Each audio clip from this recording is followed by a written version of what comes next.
feel you burn all over me. One hit of you is all I need. Baby, I need a fix. All I wanna do is let myself right next to you. Oh, I'ma need a few.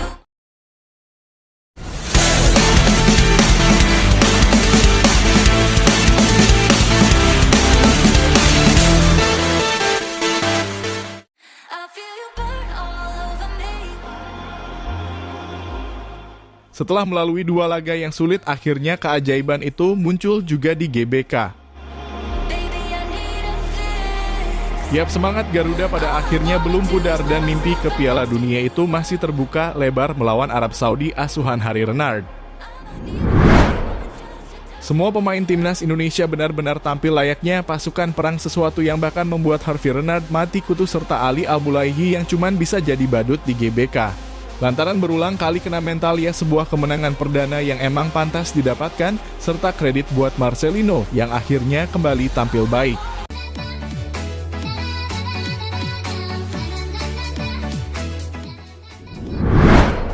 Paling penting, kemenangan ini akhirnya membuat Indonesia layak dapat pujian dari media-media internasional lain. Mental Garuda benar-benar tergambar nyata di laga versus Arab Saudi, di mana semua elemen timnas benar-benar bermain dengan penuh fighting spirit, entah itu dalam mode menyerang atau bertahan.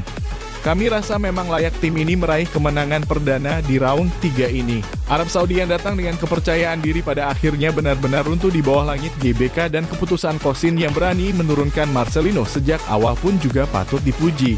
Sebab semua tahu Marcel sejak dibully habis-habisan di Piala Asia U23 kehilangan kepercayaan, namun dia ini Marcelino benar-benar tampil bagus. Semua penampilan up Marcel yang gokil dibuktikan dengan 2 gol serta selebrasi dingin di atas kursi mantap.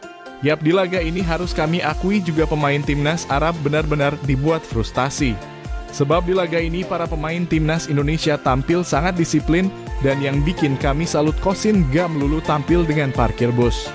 Yang mana itu sangat kontras, terjadi sekaligus jadi bukti kalau kita main berani nyerang pasti dapat kok gol itu.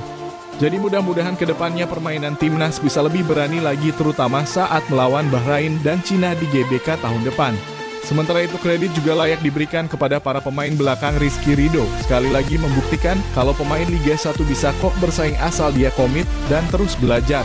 Lalu Sandy Walsh yang di laga ini sukses bikin Ali Al-Bulaihi jadi badut GBK karena termakan provokasinya. Sehingga mainnya hancur-hancuran, dan secara umum sungguh ini adalah permainan yang sangat amat layak untuk dibanggakan.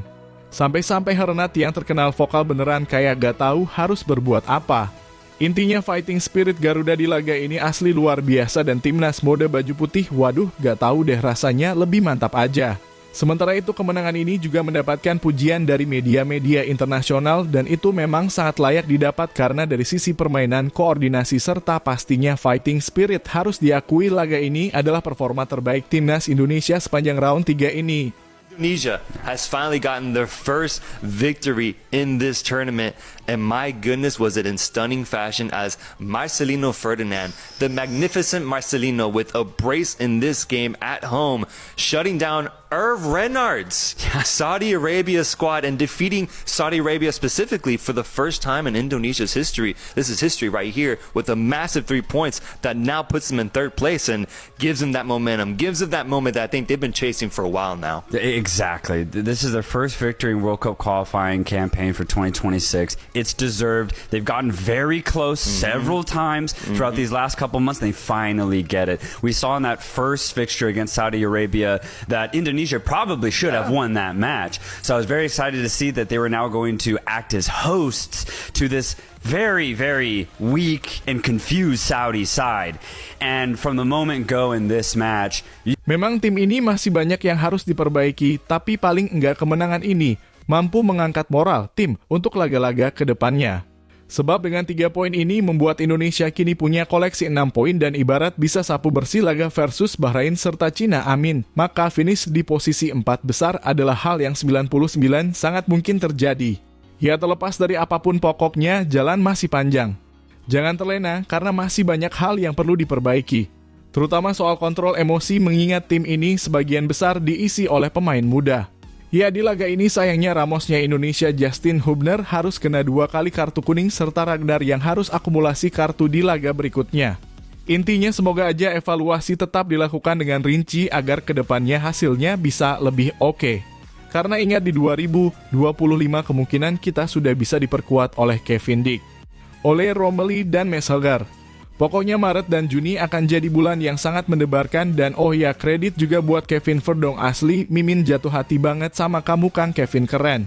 Lugas gak aneh-aneh timing oke, cuman ya sayangnya aja tadi peluangnya tipis so buat semua elemen timnas selamat atas kemenangan ini semoga 3 poin berikutnya bisa kita dapatkan di laga-laga lainnya.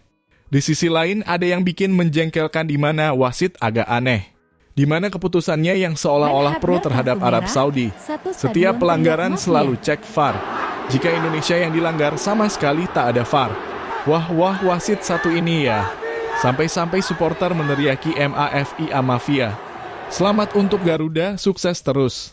Semoga pertandingan selanjutnya bisa raih 3 poin lagi. Terima kasih untuk support.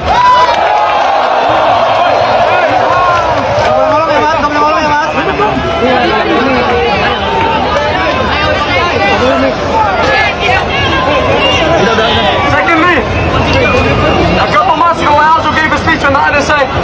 I said we play for you.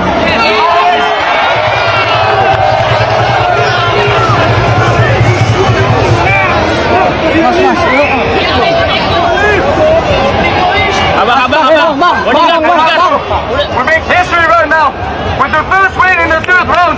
But believe me, this is not the end.